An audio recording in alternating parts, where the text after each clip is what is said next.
I'm wrong. Oh, thank you. Thanks for recording. You didn't, we don't have a report, right, from Brian? No, Okay. I did not receive a report from Brian. Okay, so the Irvington mayor isn't able to make it this evening, so hopefully we'll have a shorter meeting at least. But we'll do an update from Sherry and George Latimer. We can just come back to it whenever he comes on. Is that okay, Sherry? Yeah, that's fine. You know what? I just want to call him though. Can I try to just call him? I'll just put myself on mute. Just interrupt me. Okay, so first item on the agenda, old business. We talked about last month, community calendar is on the chamber website. If you're a member, you are free to just go on there and put your information in.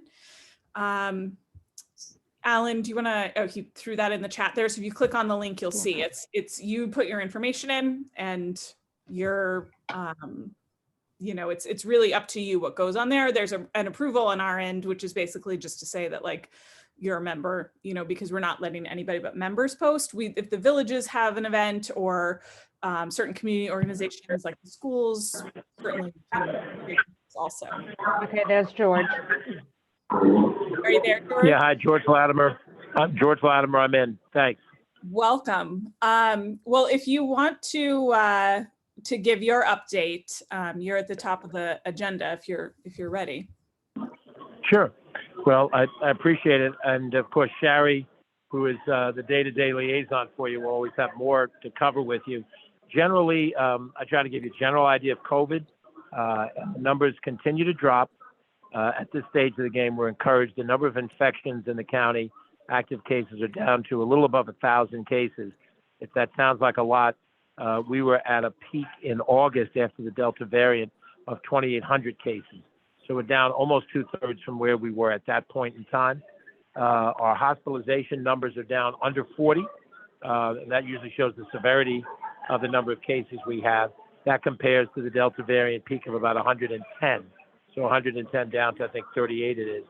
And while we've had some fatalities, the numbers have been relatively low. Everyone's a tragedy, so I don't want to minimize any fatality. We went at 1.2 weeks without a fatality during the month of October, had a couple lately.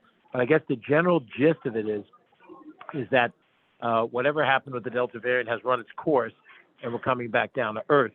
And of course, the very good news is we're over 90% in Westchester County vaccinated. People having at least the first shot of Moderna, Pfizer, or J&J.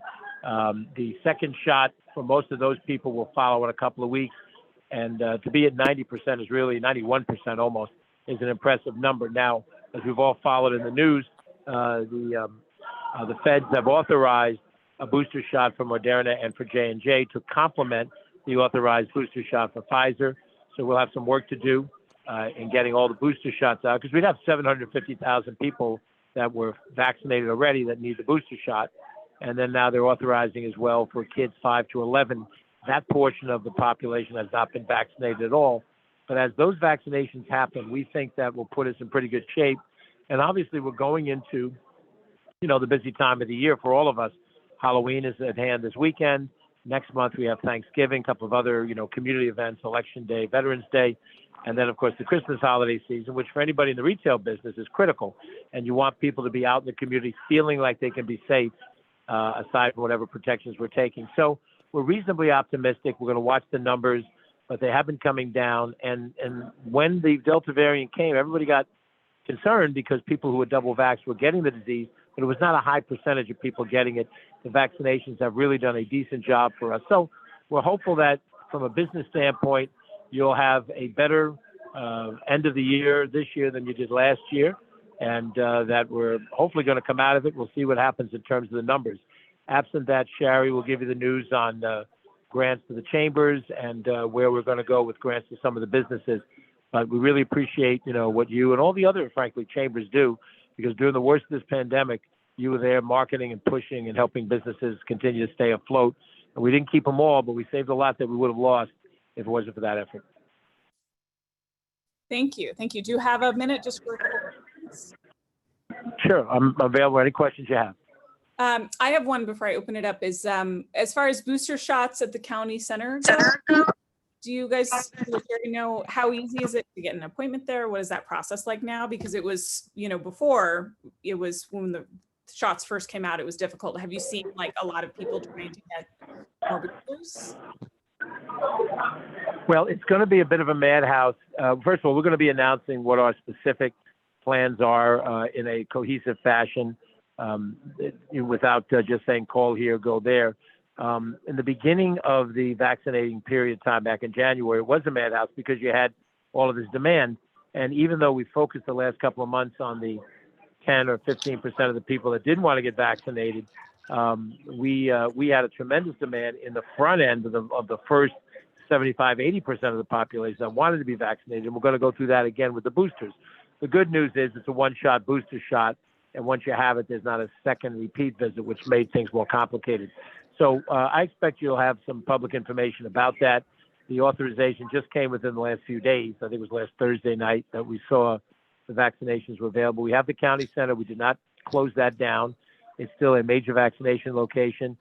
We have both the White Plains Clinic in downtown White Plains, the Yonkers Clinic in downtown Yonkers that's available, pop-up clinics that we've had in a number of different places and will continue to have. And then, of course, the state, separate from what they give us to disseminate through our sources, they're going to local pharmacies as well. So we'll try to have a cohesive follow-up, something in writing, most likely that Shari will share with you, your leadership of the chamber, and they'll go out to all your members, and you'll kind of know what the rational process is. But there will be a lot of demand. So in the early stage of the game, you will have to sign up for appointments. It won't be as easy to just walk in as it has been recently during the low demand period. Great, thank you. Anybody else have a question for the county executive? Going once. All right. Well, thank you, Shari. I'm going to add one more fact before I turn it over to Shari. We're going to be announcing in the next couple of days our county budget. We are cutting taxes for the third straight year. If you own property, whether it's your business property or residential property, and the tax cut will be a little steeper, a little deeper than the last couple of years. So that's a little bit of good news to look forward to. Thanks for letting me jump on board. I really appreciate it. Yeah. Best wishes for the election. Yeah, thank you for coming. Good luck. We're rooting for you. Thank you, guys. Thank you very much. you. Take care. Shari, it's all yours. Thank you. So I'll just jump in with, we finally got all the paperwork in order for the grants to the chamber. So all those letters went out from Community Capital, and the faster, I don't know if you've returned all the paperwork yet, but the faster you return it, the faster you'll get the money. There are some people that have received it already because it's a direct deposit thing. So that's good. And then we're still kind of waiting to see what the state is doing with their $800 million small business recovery grants. In the early stages of it, I think there was some bizarre, like 56% or 62% of the applications got thrown back to people because there was mistakes. So there was things that, were done wrong. But now we're starting to hear of some businesses getting that. But what they did not give money to is any not-for-profits. So we're going to try to help out some of the not-for-profits. It's such a huge sector in the county in terms of employment and things like that. I think 1 out of every 5 people in Westchester works at a not-for-profit. So, they really need to get some help. I put out an invitation to a multi-chamber event. For the last couple, we've done just for chamber leadership, but I'm opening this one up because it is what I call a fast pitch, big ideas for your business. So we want to hear about good things that or ideas that the chamber has, or things that are vendors specific. I want to create a resource guide because at our last multi-chamber, there was a lot of great conversation that happened. And I know that, like, Barb talked about her Hastings dollars or whatever you call them. And then now they're doing them in Scarsdale and stuff. And that was a direct result of people having conversations with each other. The alliances and collaborations formed between the Pelham Chamber and the Mount Vernon Chamber and things like that. So we want to keep that going. But as a government official or entity, I'm not necessarily allowed to promote for-profit businesses.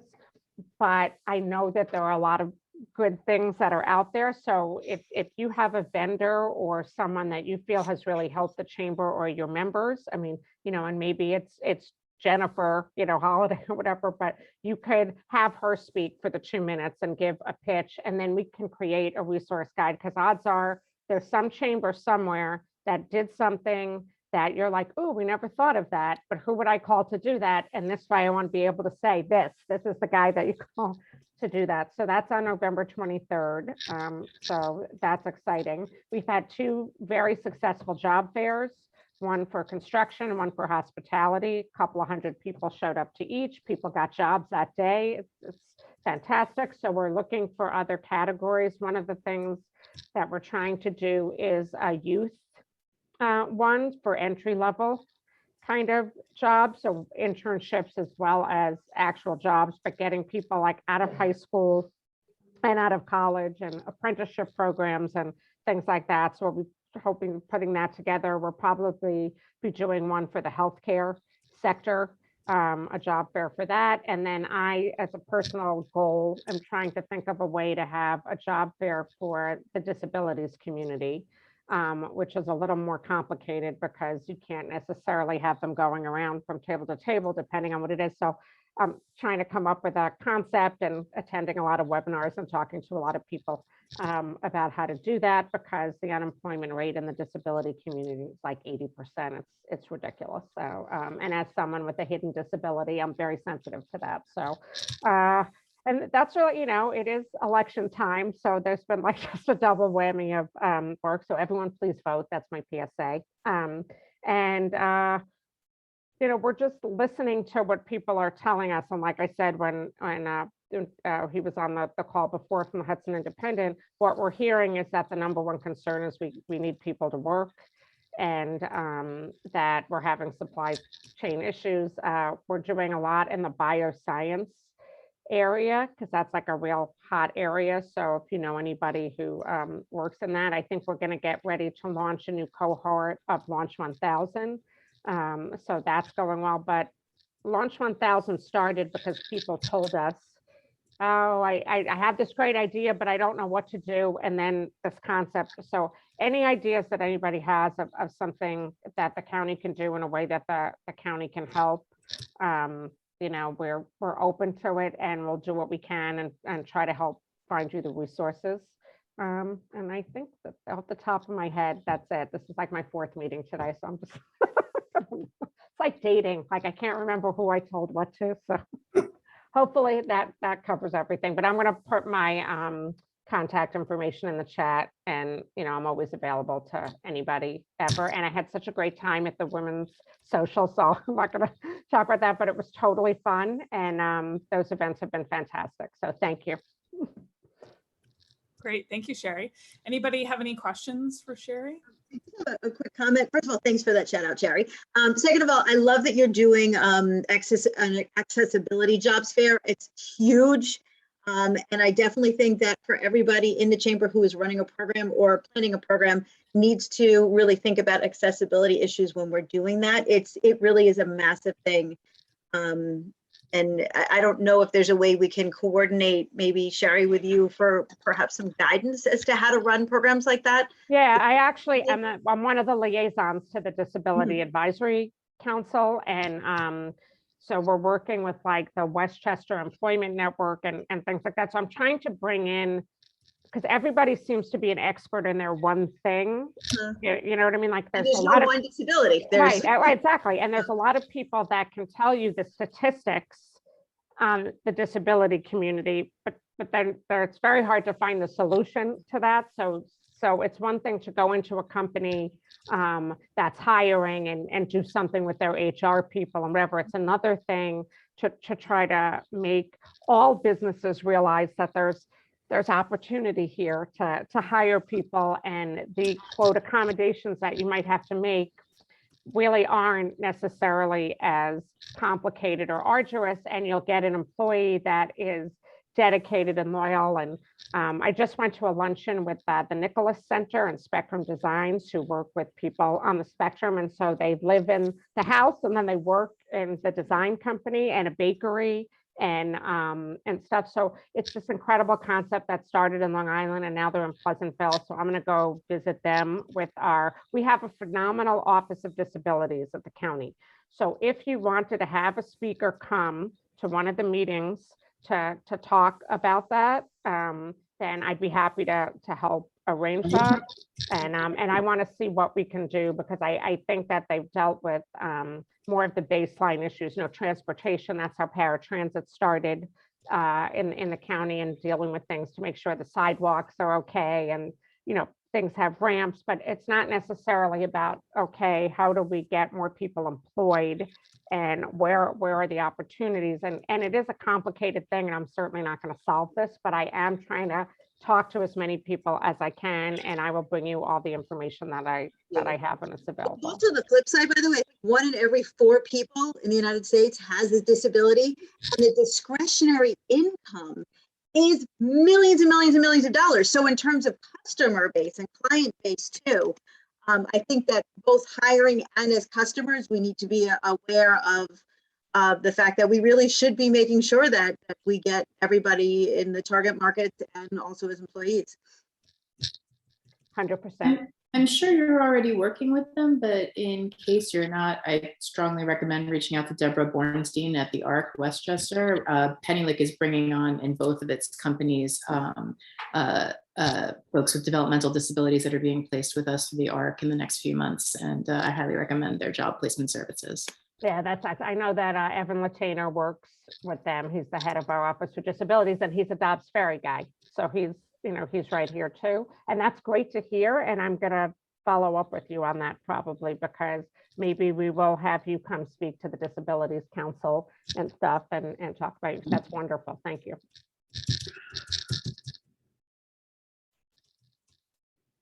Any more questions for Sherry? All right. Thank you, Sherry, as always. Next item on the agenda is just old business, pointing out again that we have added Hurricane Ida recovery resources on the Chamber website. So we have a resource page on the website, which I think Alan can post the link in the chat for you. And we added this obviously last time because there was a lot of information coming through about that. So make sure to check it out if you still have questions. And I think, we're trying to keep it updated with everything that Sherry is sending us. The next item is old business. Kind of last time we talked about getting input for Shop Local during the holiday season.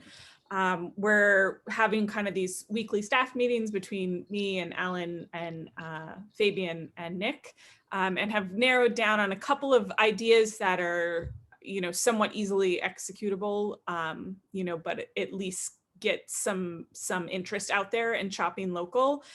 If you have an interest in being involved in that process and when what we're going to be doing for promoting the businesses for the holidays, just reach out to us, reach out to Alan at info@rivertownschamber.com, and we'll include you in that conversation.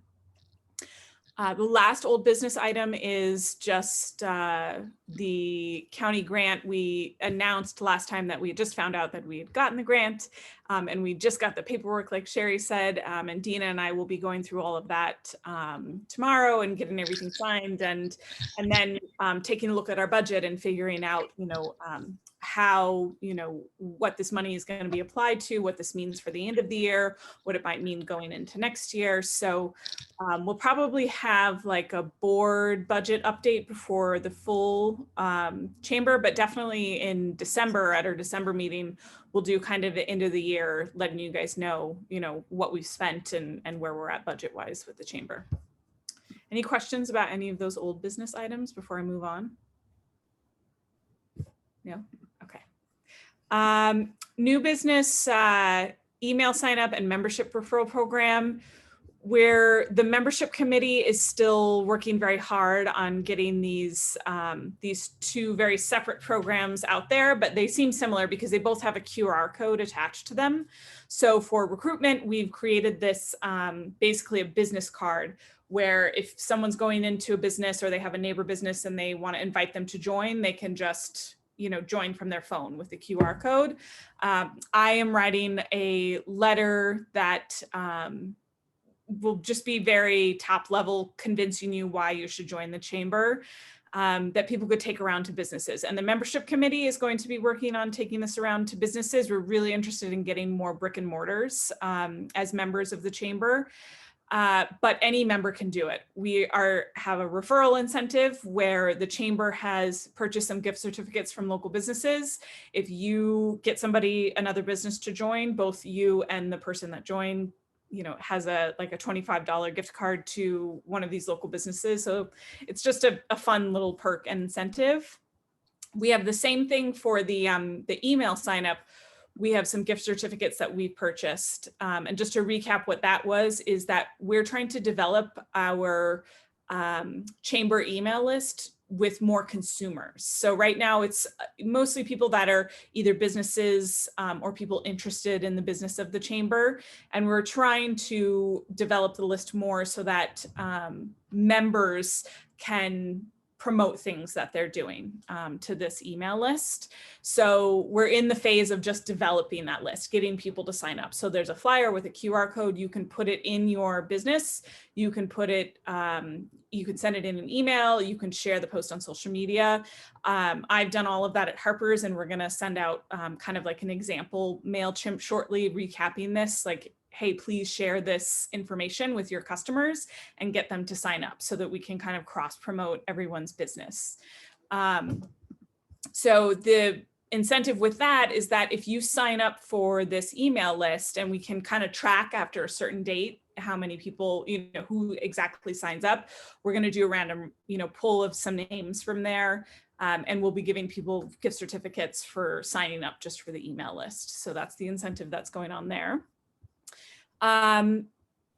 Moving on from that, we've announced it in an email, but it was in like a larger email, so you might have missed it.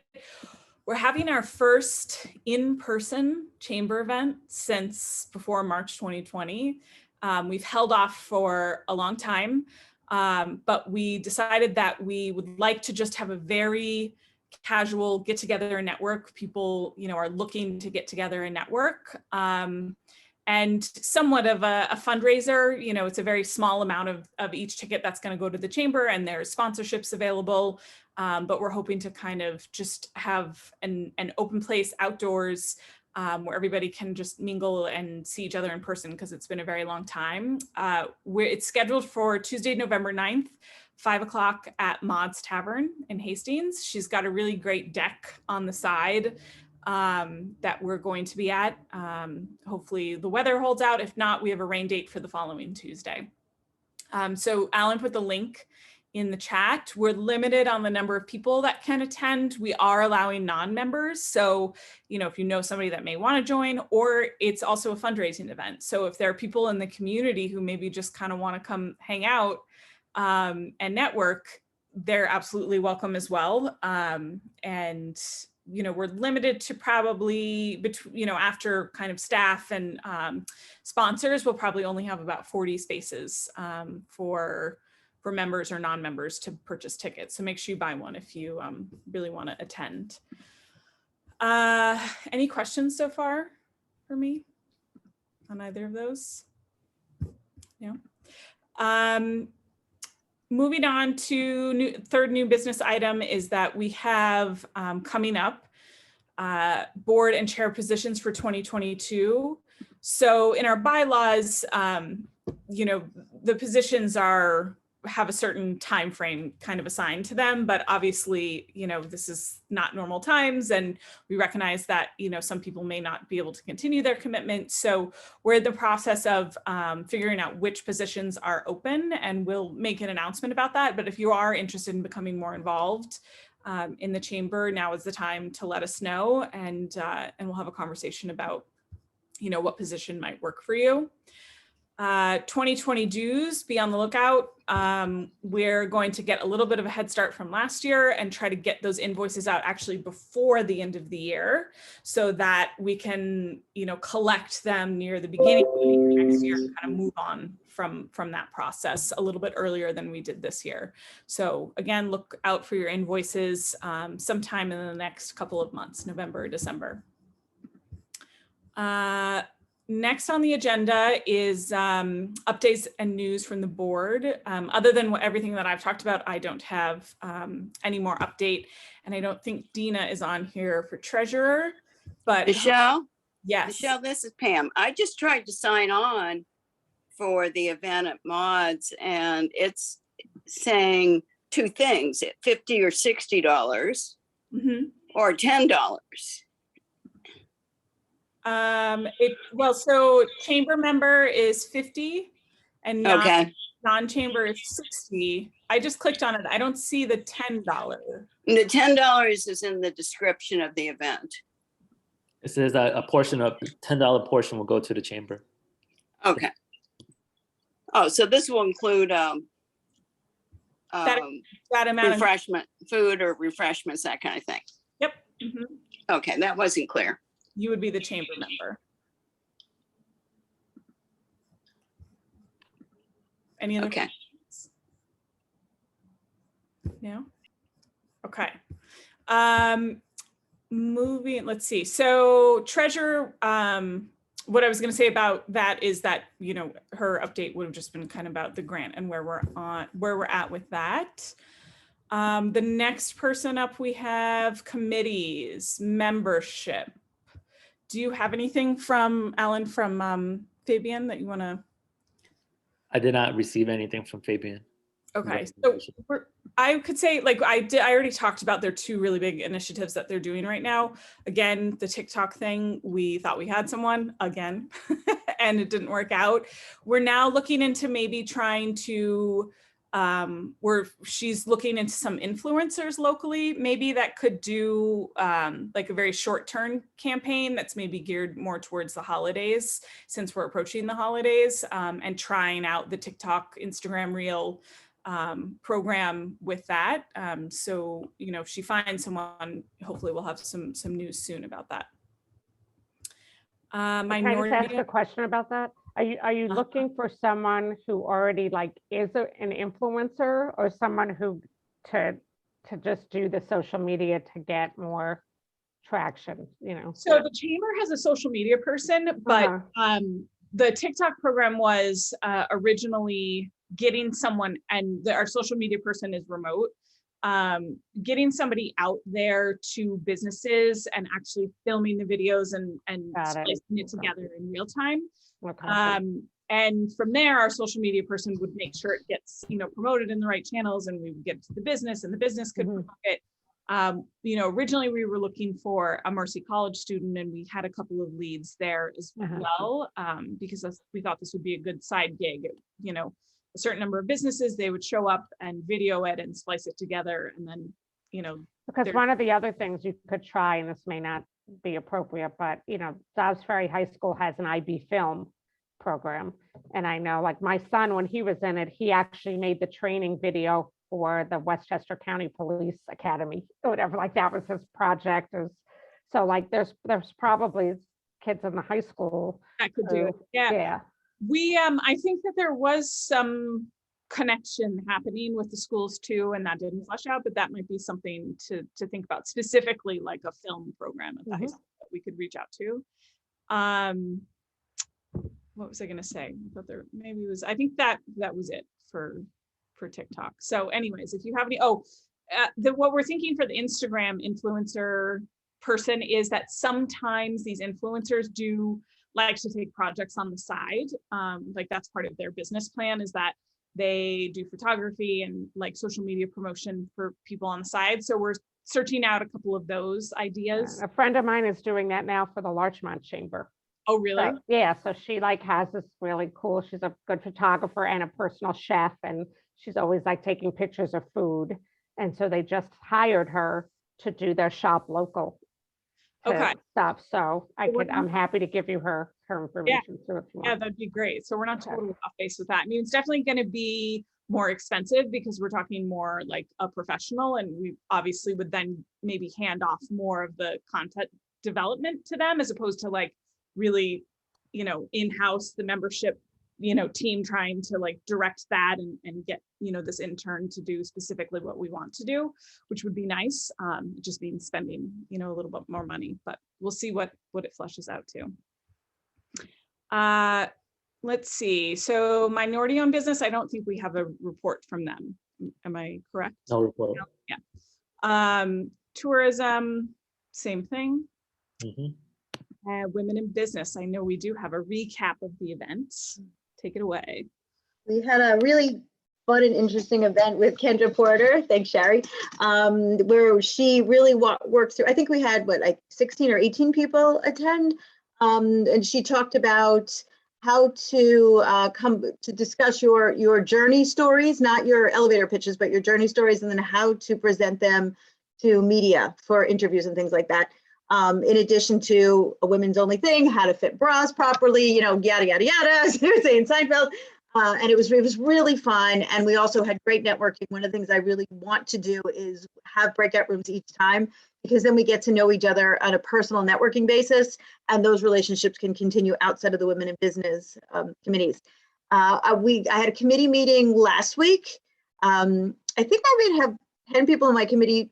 4 people showed up and they were fantastic.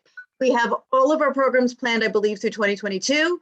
We're hoping to have Zoom indoor to possibly to the spring. And then if all goes well, and as George was saying, the numbers drop, we can start doing in-person meetings. But in the meantime, the next one is going to be December 6th. It is going to be about well-balanced platters with the holiday season coming up, plus with a cooking demo, networking conversations, prompts, and just general fun. And we're thinking through possible sponsors and partnerships and things like that. That sounds like fun. Thank you. December 6th, get it on your calendar. Village reps, anything from Ardsley? I didn't receive a report from Ardsley. And Dobbs Ferry, we've got Patty. I think everybody's out campaigning now. I mean, Yeah, I mean, between Halloween and elections, this is definitely, everybody's very busy right now, but. Well, that's kind of what we're busy with, right? Halloween in Dobbs is going to be on Halloween, which I don't know if anybody really thought that through wonderfully since it's on Sunday. They have announced that it will be the same as every year, where all the kids will come down and trick or treat to the stores, which of course means that people are going to need to either come in on Sunday to open up to hand out free candy to children, or else, you know, those stores won't be open. I'm not sure how store owners are handling it. It seems a little awkward, but at the same time, and I can understand parents not wanting their kids, like if they did it on Saturday, the kids would have to get in their costumes on Saturday, and then they'd want to go out again on Sunday, and then it gets complicated. Another thing which I think is much more interesting than Halloween, the village, we had a hazard mitigation plan that was adopted in 2015, which has expired or is at risk of expiring. I think it's actually expired. The county got a grant to prepare a county-wide hazard mitigation plan, which is great. And what they're doing is they're providing a page for each village. That's really heroic and wonderful that the county is doing that, but it doesn't mean that the villages shouldn't be paying careful attention to it. Our sustainability task force kind of got wind of what was going on. We said, is there some way we can be helpful? Everybody got very nervous and said, no, we don't need any help. We've got it all under control.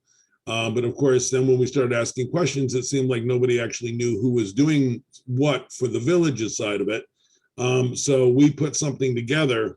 We presented it last night at the Board of Trustees meeting in concept. We also, Sherry, we thanked the county and George profusely, because I think if you guys didn't pick up the ball, a lot of communities would actually not have coverage with a hazard mitigation plan, which means that they would not necessarily be eligible for FEMA assistance. So it's kind of a huge, big deal. What we did last night is we said that we have prepared a list of the things that we believe should be addressed for the village. We broke them down into 4 categories: hardening facilities, which has to do with things like improving stormwater systems expanding community networks, which has to do with things like how you know who to call in what kind of emergency and for assistance. Our third was providing emergency supplies in places of refuge, identifying those places in the community that could be used at a time of emergency. But the one I liked the most was our fourth, which was reinforcing the village resilience. And heavy in the village resilience is stuff that pertains to the downtown. What we've basically said is that if you want to have a resilient, sustainable community, you need to be enhancing, expanding the vitality of your downtown. You need to be able to have people shop locally, get services locally. We're a walkable community in a time when there wouldn't be gas or ability to use cars to go places. It would be really good if the community downtowns were the source that people could get their sustenance and whatever they needed. We expanded that even to the point of saying things like pursue shared ride opportunities up to and including the creation of a rubber-tired trolley system to encourage being able to move around the village without using the automobile.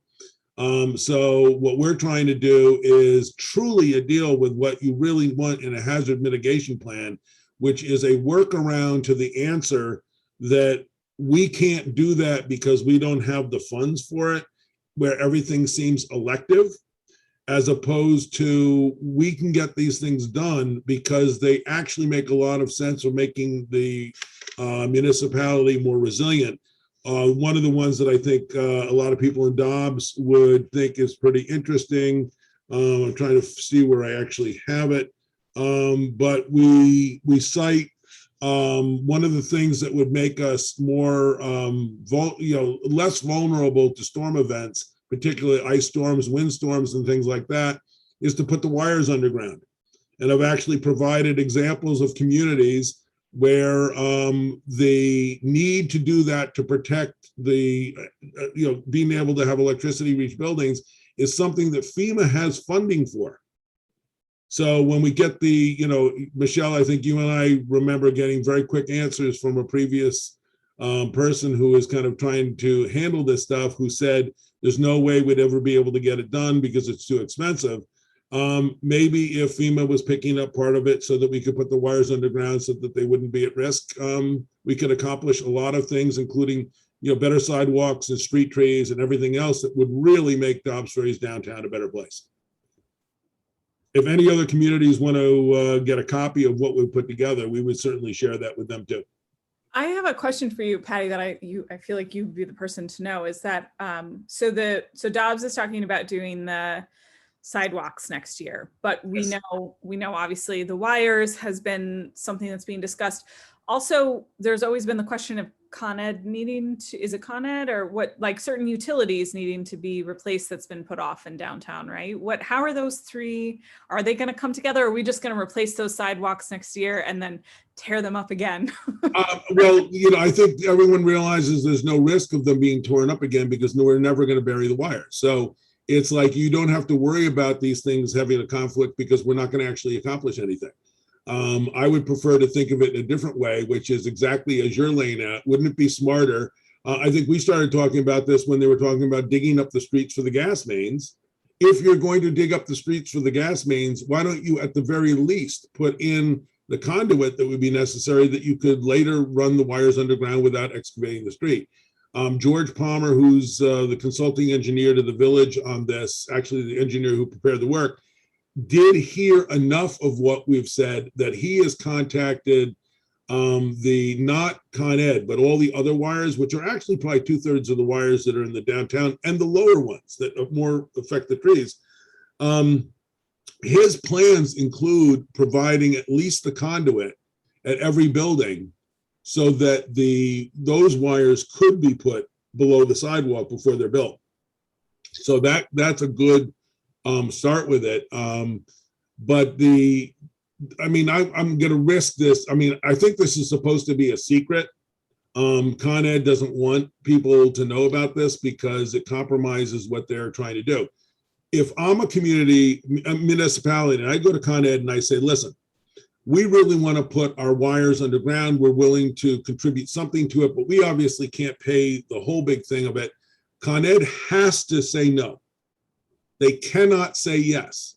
They can't be responsive to it in the positive, because if they agree to do something, then the tariff situation is such that they're not allowed to increase their energy rates by the costs of doing those, because it falls into a different category. However, if Con Edison fights so hard to not have to do it, but in the end, the village succeeds, do you really think Con Ed cares that they're getting paid a lot more money to do all of this stuff? They want the wires underground. It is much better for them, but they can't act like they want to. We have to make them do it. Hastings succeeded in that back in the 80s. Hastings mandated it, and Con Ed said, we'll put them underground.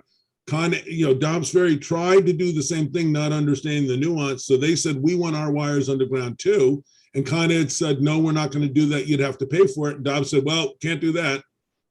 It's been done in other communities. I think we want to take advantage of that. And resilience and sustainability and FEMA and all that kind of stuff is a really good way to help make it happen. So, I mean, it sounds like it's a done deal. The sidewalks are just going to get replaced in 2022, right? The sidewalks are going to get replaced without a doubt. Whether conduit can be provided so that they wouldn't have to be dug up again is something that can still be considered. That's actually not that tough to do. They're going to be doing everything they need to do. And I think George didn't get the memo from the previous people that were being quite negative about this. If you were down at the library the night that we had the meeting about this, and somebody stood up and said it ain't going to ever happen, and unfortunately was in a role where that kind of made the mayor and the trustees think it can't get done.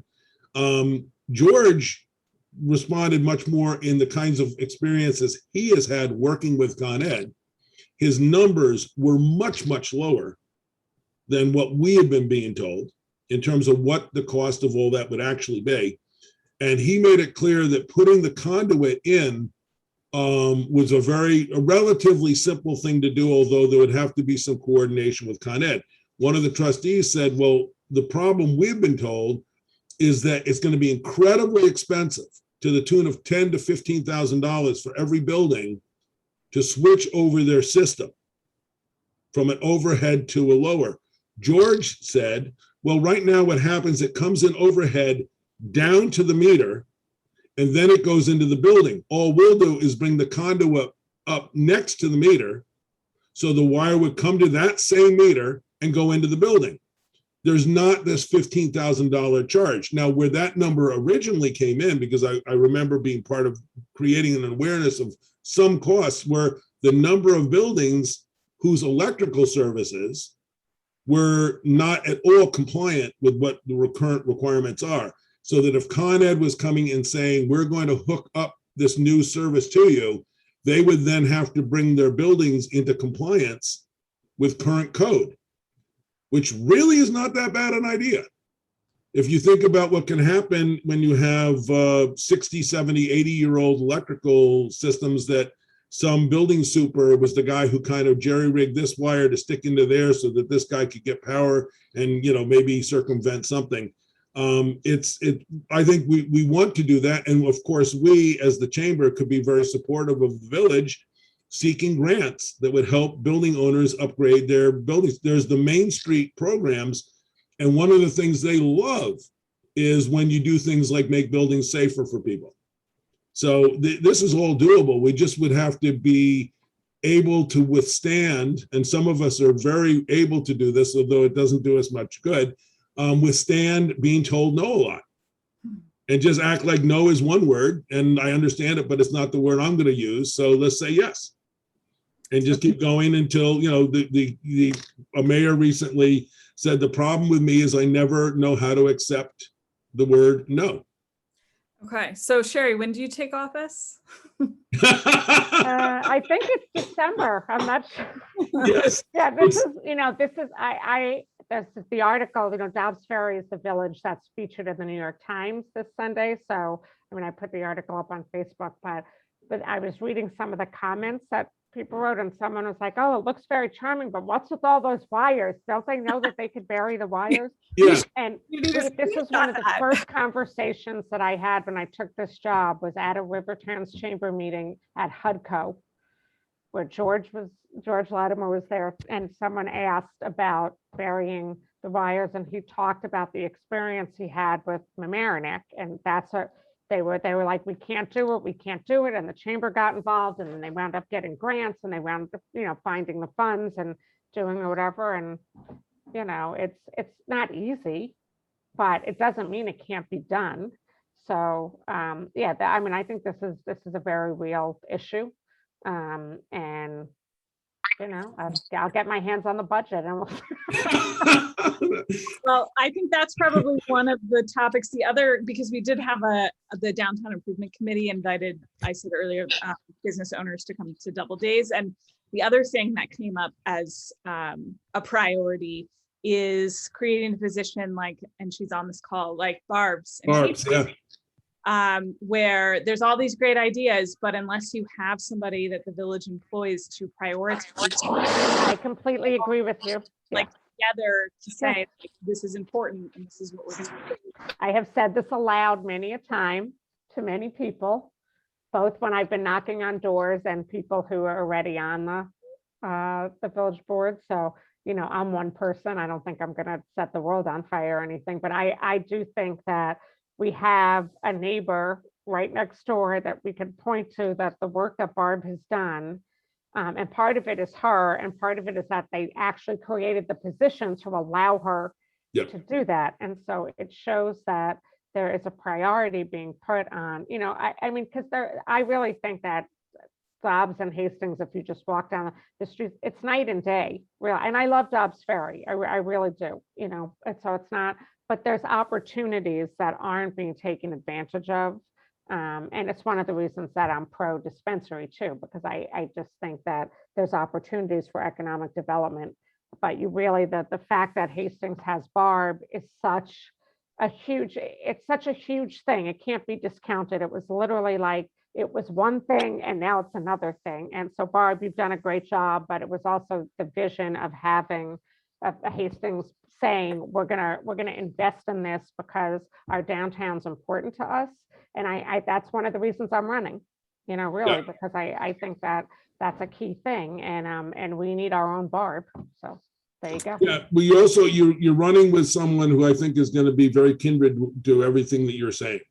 I think Matt is also going to, he and I have had a lot of conversations over the years. He's a person who really truly believes in getting things done. And he's a practical person. So it's, we just need to have people who don't hear the word no and stop. And Sherry, I know you are a person who does not stop when you hear the word no. You just are better at it than I am, so you don't quite get as much. You don't have Facebook pages, created against you. I'm a good negotiator. Yeah. No, it's just a starting point. Yes. Right. Well, so on that note, let's move, since we have about 10 minutes left, let's move on to Hastings. And Ellen, if you want to give us your report, and then also Just obviously quickly, sorry to interrupt. So Yes. regarding Dobbs Ferry, Kristen James sent the update. Oh, she did. Okay. Just Yeah. working to see about an extension to the parklets for restaurants that are interested. Yes, that's another topic that came up. The village wants to end them on November 30th. There's interest in certain businesses keeping them, or like some businesses turn them into takeout spots over the winter. There's definitely interest in that. And so if you are interested in helping advocate to keep them, you'll have to reach out to Kristen James, and the Cookery and the Parlor is kind of heading this up also. They started it. So reach out to the chamber, because we definitely, the village trustees, the more businesses they hear from, the better. Hastings, Ellen. All right, I have a lot, but I promise I'm going to go fast.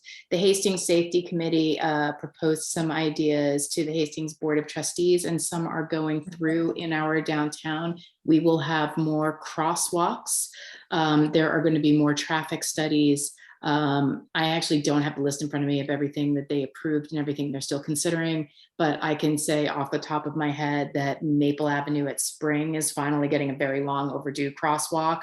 There are a lot of kids who walk in that area. There's a lot of traffic in that area. And so I'm excited that there are going to be some long overdue additional crosswalks in the downtown. I'm going to go now chronologically and quickly. We actually have a business that's celebrating its first anniversary this week. The Hastings Beauty Salon is actually celebrating its first anniversary, and that will be, I apologize, the crosswalks I was mentioning before were on North Street. This party is on Spring Street on Saturday at 3 p.m. and there's music and drinks if you like that sort of thing. I like both. And the Good Witch is hosting the River's Edge Theater Company this Thursday and Friday evening for their Scary Story series. And if you go to thegoodwitch.com, you can buy tickets for that. That should be an awful lot of fun. This Sunday, Hastings is doing a downtown Halloween event. It is Trunk or Treat. They have people sponsoring cars. They are in the commuter lot across the street from the train station. It will be from 12 to 2 p.m.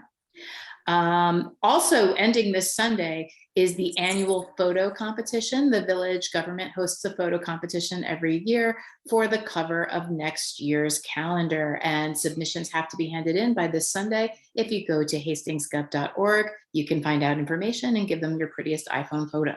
I took like 8 of that rainbow this week. The Hastings Historical Society is hosting some walking tours on 11/6. If you go to hastingshistoricalsociety.org, you can sign up for them. The art one sounds particularly cool.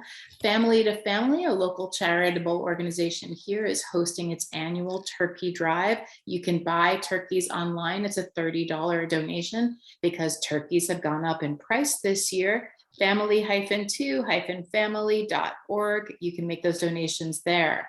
Next up, the Terry Ryan Memorial Run is returning this year after taking a year off for COVID, and it is their 20th anniversary. It will be run on Saturday, November 14th, and you can sign up at the rec department. Holiday parking will begin on Thanksgiving. Actually, I believe it'll begin Wednesday evening, right before Thanksgiving, and there will be free parking on Warburton and Main Streets for 2-hour slots, free parking in Boulanger Plaza for 3-hour slots, and that will go through at Sunday, January 2nd. So Monday, January 3rd, 2022 is when people start paying for parking again. The Hastings on Hudson downtown tree lighting will be December 11th, correct, Barb? Friday, which I think is the 10th. Crap, sorry, Friday the 10th. I can't read calendars. I have With a- cataracts. I have glasses now. And the rain date is the 17th. Barb is asking the businesses to stay open till 8 p.m. or so everybody can walk around. Barb, can you tell us a moment about that, the a cappella group that will be singing? Yeah, at 6 o'clock will be the tree lighting. And then this group called the Chordsmen, which is an all-male a cappella group that's been in Westchester for decades and happens to have 4 local members, including Judge DeSalvo, a former trustee, Jerry Quinlan, and 2 other residents. But lots of the other guys will join them. They actually sang the national anthem at Yankee Stadium this summer. They're kind of well liked. They do 4-part a cappella harmony, and they're doing a holiday performance.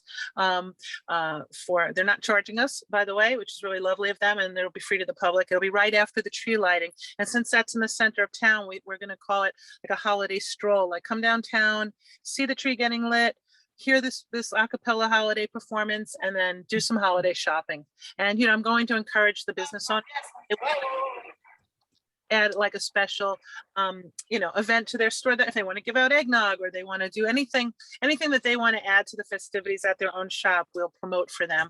But at the very least, we're asking as many as possible to stay open till 8 so we can push, some more holiday shopping that night. Great. And speaking of, I put it in the chat box, but the Hastings Holiday Shop Local Guide is up. It's on destinationhastings.org. It's actually a PDF. And it is up and updated for 2021. And our village gift card program, the Downtown Dollars, that started last year, only about, Barb said about 50% of those cards have actually been spent. So Barb and the village will push to have people spend during the holiday season, spending those gift cards. And I think that's all I have for today. Thank you for listening to me prattle on. Thank you for the thorough report. Barb, do you have anything else to add? That was really thorough. The only thing I was going to add, I was reading the Westchester Tourism email from Natasha Caputo, and she said that 50% of people surveyed were starting to shop early for the holidays this year because of shortages and supply chain issues and whatnot. So I'm going to post that holiday gift guide with a little note about, starting your shopping early, and locally here, you don't have to worry about those things. There's plenty of stock in our shops, etc. And then just on the empty space front, I don't know if you mentioned it, Ellen, but the former cleaners next to Ellen's shop is Still available. open. What's that? Still open. Somebody be my neighbor, please. Somebody be her neighbor. We had something we thought was going to work out, but it didn't. So it's now with Compass Realty, and it is a nice space. It's newly renovated. It's beautiful wood floors, all painted, little back behind the store. And we also have, we did just rent, by the way, the space that used to be Gem Cove on the corner of Spring and South Side. But I don't know if the owner isn't really saying yet what she's going to do with it publicly, so I don't want to jump the gun for her. But that was just rented. And there's a little commercial space down across from Straub's on Warburton that's available. It's got a little kitchen, and it's just like a little white box. It's not that big, 400 square feet. And also, I guess it's okay to say this now. I just found this out after we spoke, Ellen, earlier. But so the Schwartz Brothers Funeral Home, is it called Schwartz Yeah. Brothers? What's happening with that? Yeah, so that is they're looking for a developer that's gonna go on the market for a developer to take that over. There are plans that were already in process that could be picked back up. But now they're gonna make one retail space on the street level. It was gonna be 3.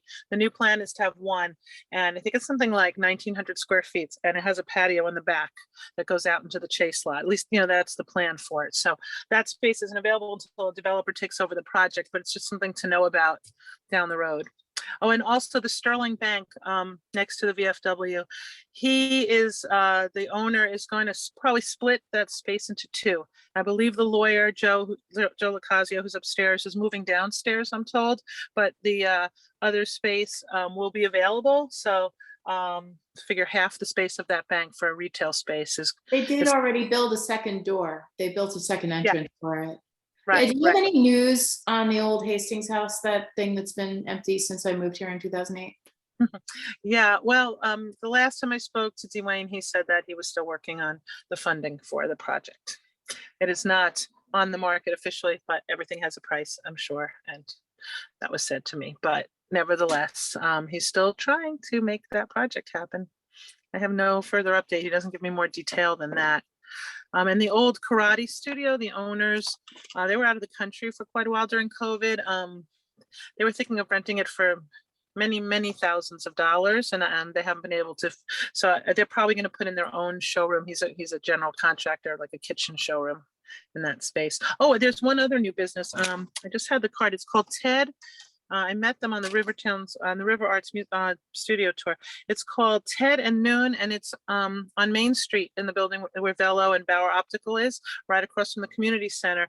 These 2 gentlemen, Noon and Ted, they're both photographers, and they took over the space where Hastings Yoga used to be, and they're going to have professional photo printing. They have a really big, really high-end photo printing machine in there, and they are both fine art photographers, and it's not open to the public yet, I don't think, because they're still constructing inside, but they did open up for the River Arts tour. So that spot is taken, which is cool. Sounds cool. Yeah. All right. I think that we just have one update for Irvington, right, Alan, from Janet? Right. Janet said the Irvington Recreation is having a Halloween Children's Parade Sunday at 4 p.m. Starts at Immaculate Conception parking lot and goes to Main Street School. Okay. Guys, excuse me for one sec. I just want to tell the other folks, Ellen probably knows this, but that we are naming the alleyway next to the diner after Rocky, who is a beloved Hastings resident who passed away. And I can see the thumbs up from Pat. Yeah. The board approved naming that in his honor. Everyone's really happy about that in Hastings. We'll have some kind of ceremony for it when it happens. That's very nice. I had a quick update for all of the villages, I guess except for Ardsley, if you want for just a second. Is that okay? Mhm. I got a notice today from Susan Tolchin, basically telling us who the consortium for Broadway, that Senator Andrea Stewart Cousins has asked her to respond to our letter, which was regarding our request to obtain assistance from New York State DOT as the process continues. She's saying she has been taking the lead on this issue for the senator. In a conference call with DOT this morning, she was assured that the department would designate a liaison as we requested to assist the villages as we go through the various steps in this process. We're supposed to be receiving a letter from them to this effect, which will include all the other information. So this is our first time of actually getting somebody who's saying, yes, we're on board, we're willing to commit to take on DOT to make the improvements to Broadway. I know Hastings is, Andy and Hastings has done a lot of good work with that. So I think it's really possible that we'll be able to see these improvements. Nice. Could be very cool. Yeah. Well, go ahead, Barb. Oh, no, I just see Kate on here and I don't want to cut you off. You had something to say about that, but I was just wondering how the classes you're doing at home went. I don't know if you mentioned that I wasn't on there every. Oh yeah, no, it was really great. I'm doing another one. It's sold out like in a few days. Yeah. So that's a really great space and they're doing really cool things. Great Good. addition to the village. Yeah. Yeah, Good. lots of pretty retail spaces in Hastings. Yeah. We do. I was counting how many actual retail shops there are when I was thinking about seeing who would stay open late on that December night. It's like, how many do we actually have? And they won't all, like the eyeglass store may not stay open late. He may not think that's to his advantage, but we actually have, it was close to 25, if not 25, just retail shops right now, So it's like, it's pretty, And you don't really, fun different offerings. It's great. yeah. So we'll move on to community stuff to end the meetings, but to kick that off, I'll put Barrett's comment in here again. Barrett is a reporter with the Hudson Independent and wants to know about supply chain issues affecting businesses. So his email is in the chat. Please email him. Barbara, I have a question. Is that all right? Yeah, go ahead. What's going on with the mill? Who's in there and what's going on? I can answer that if you like. Well, Yeah. it's up to you. Who runs our Little League film production? Ellen, is that correct? Yeah, so Dan Sabrega and his partners, they have a film production company, and the most recent film that they did was Academy Award nominated last year with Riz Ahmed, the one that went through Amazon Studios about the deaf drummer. It was really good. Anyway, Dan Sprague lives in Hastings. If you have kids who play Little League, you know his name because he runs the Hastings Little League. He owns the building and he is using it right now as office space. He has talked about eventually putting an actual open to the public business in the first floor, but not in the near future. Business that he's talked to me about, I don't know, Ellen, if it's the same. If you've heard the same thing, but not a food business. He doesn't want to open a food business, but he would open a pub, so it would be different than the Roadhouse pub again. And right. But he's not thinking. I don't even think he's thinking 2022. He might be thinking 2023. Basically, this office space was less expensive than his office space in the city, and so it was worth it for him to invest in the building. And he'll open the business when he's ready, but if and when. But also, and he said something about his wife possibly running a smoothie window out the front window in the mornings, so that would be kind of fun. And meanwhile, people run to Dobbs for their smoothies right now, but we might have a smoothie window. Anyway, so that's what's happening there, Pam, if that answers your question. Okay. Thanks. So the last portion of the meeting is just community news. Anything that didn't get reported on, now's your chance. Sergio, are you there? Hi. Hi. Hello, everyone. So I just want to go back to Dobbs Ferry. anyway, Sergio Pinacchio, Piccola Trattoria. I want to thank everyone for the support on what's going on in the new building here, and supporting Piccola and coming back when that happens. We don't have a date yet for a new construction, the starting of the construction. But I have decided that the last day for Piccola will be this November 15. The reason is winter is coming. It's going to be very hard to deal with the outdoors. And although I have taken over a cafe latte, I don't have access unless I go through the outside. We are very short-handed. I've been cooking for the past year in the kitchen all by myself. Everybody's going through this. It's been very hard. My guys are having a hard time as well. So again, I want to thank everyone for all the support. The landlord reached out to me. I'm working with Christina, which is the architect. We are designing the new space when we come back, which I don't know when it's going to be. I'm hoping this 18 months or it's not going to be less, but less than 2 years, I hope. But I am planning on coming back to the new space. In the meantime, I'm probably going to be doing takeout and catering out of a commercial kitchen that we have in East Scarsdale. But I will keep everyone posted. Again, can't say enough. Thank you for the support, and I hope to see you before the 15th. God, I'm heartbroken. Sherry, I almost told you the other day, Sherry, but I wasn't like 100% sure, but yeah, that's it. That's it. Okay, Yes, well, party. we'll make our reservations. We'll get in there before the 15th. So. All right, you know what? I would love to have a big party on the 15th, actually, the last day, and you all invited. Okay. I'm gonna reach out to you, Sherry. You're gonna organize that with me. Definitely do it. I'm gonna the 15 definitely. We're gonna do that. We're gonna do that. Yes, I have a lot of wine. I don't know what to do with it. I'm more than happy to help you out. There's a lot of More than wine. happy. There you go. All right, and any restaurants out there interested in a pop-up? I'm gonna have a lot of free time, and I would love to. Michelle. I'll talk to Chris. Right. Yeah. Yes. Or anyone, if you have a big kitchen, that's good enough for me. It's big. All right, so I have to get back in the kitchen. I've been waiting for this moment to let you all know.